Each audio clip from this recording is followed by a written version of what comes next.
Bonjour à toutes et à tous. Aujourd'hui dans cette vidéo, je vais continuer à vous parler de l'enfant intérieur et de l'importance de l'enfance et de l'importance de se reconnecter à son enfant intérieur. Alors je me suis basée sur le livre de Emmanuel et Marie-France Ballet de Coqueromont qui ont écrit « Libérez votre enfant intérieur pour réenchanter votre vie ». Alors, d'abord, notre enfant intérieur détient la source d'un savoir enfoui, méconnu par l'adulte. Donc, recontacter son enfant intérieur, c'est recontacter l'être, un état d'être le plus authentique possible, le plus aimant et le plus créatif. C'est retrouver en fait notre enfance, mais aussi nos potentialités illimitées avec la promesse d'accomplissement de soi. C'est beau.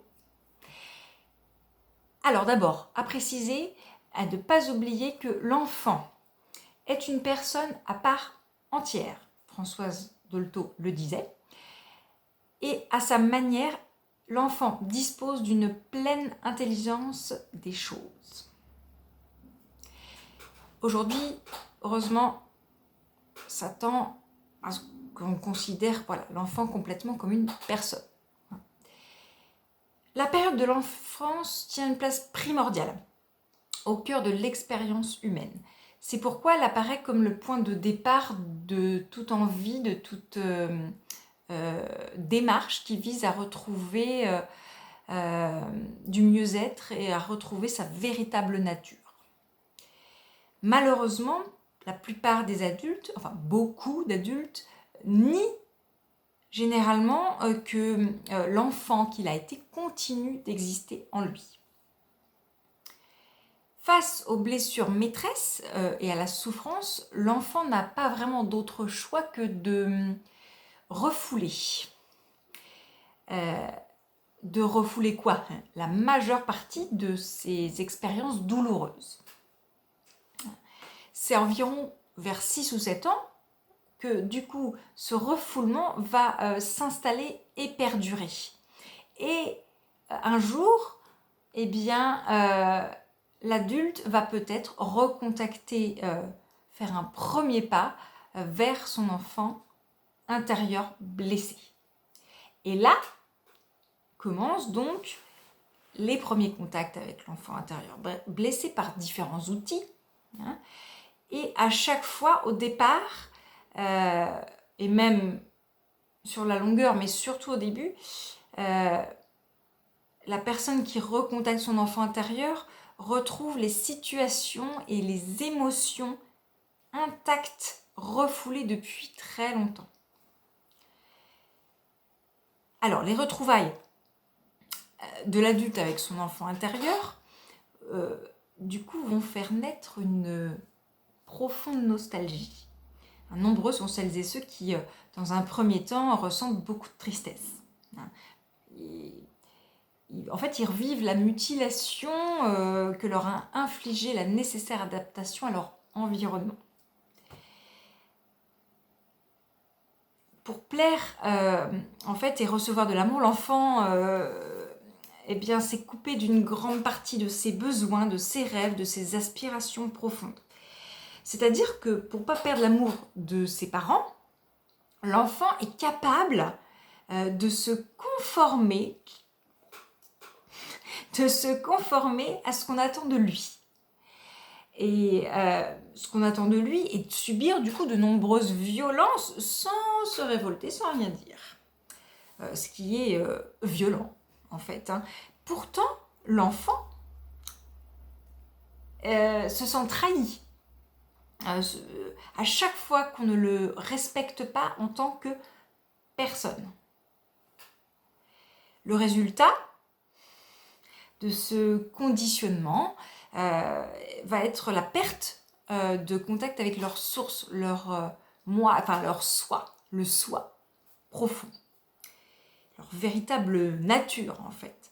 Ils se coupent de leur essence créatrice et ne peuvent plus vivre pleinement. alors que on peut dire que tous les jeunes enfants ont en partie accès à leur destinée.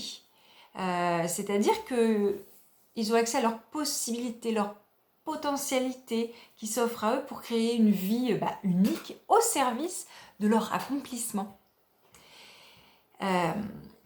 Et du coup, chaque adulte, en recontactant son enfant intérieur,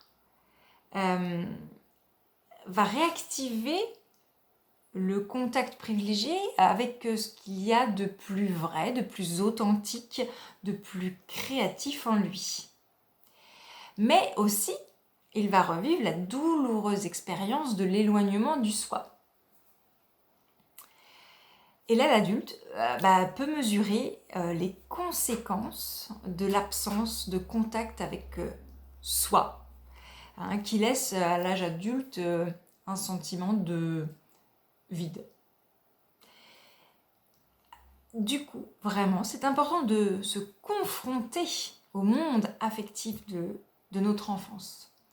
Ça va nous rendre la capacité d'à nouveau se sentir vivre et de sentir, de vivre des émotions enfouies, intactes depuis enfouies et intactes, et quelle qu'elle soit en fait, qu'elle soit douloureuse ou joyeuse, peu importe.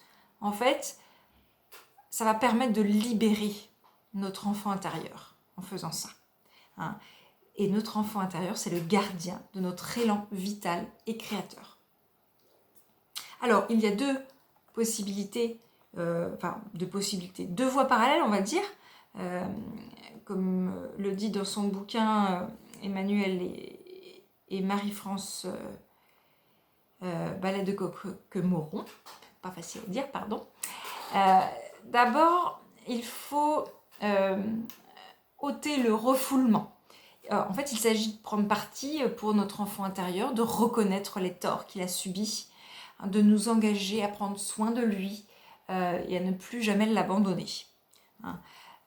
Et là, l'adulte que nous sommes va pouvoir symboliser en fait par des... Je refais ma phrase, pardon.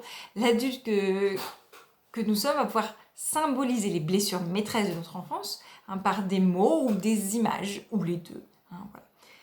Sur tout ce qui restait refoulé. Cette mémoire libérée fait rejaillir des émotions donc non traversées, enfouies et intenses depuis longtemps et comme au premier jour. C'est un premier pas vers soi, en soi, et cela apporte une très grande libération déjà. La deuxième voie parallèle à l'autre, ça va être en fait comme dit Marie-France et Emmanuel, comme le disent les écrivains, il est nécessaire d'embrasser la souffrance originelle. Embrasser la souffrance originelle. C'est-à-dire de reconnaître la souffrance de la séparation de soi. Reconnaître la souffrance qu'on a vécue dans l'enfance. C'est l'accepter et faire corps avec cette souffrance. Il faut savoir que le bonheur intérieur réside dans la pleine acceptation de notre souffrance d'enfant. Non pas pour s'y complaire, s'y plaindre, mais pour accepter de la traverser, tout simplement. Voilà.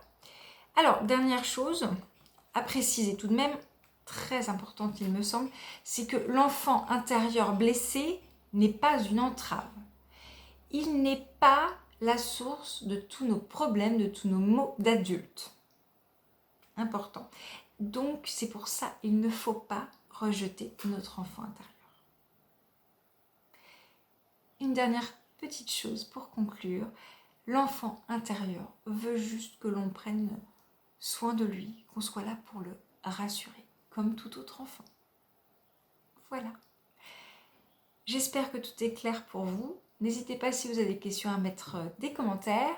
Et n'hésitez pas à regarder les autres vidéos sur l'enfant intérieur que je fais. Et puis je fais aussi des ateliers sur l'enfant intérieur pour se reconnecter, accueillir son enfant intérieur. Voilà. Merci beaucoup pour votre écoute. À bientôt.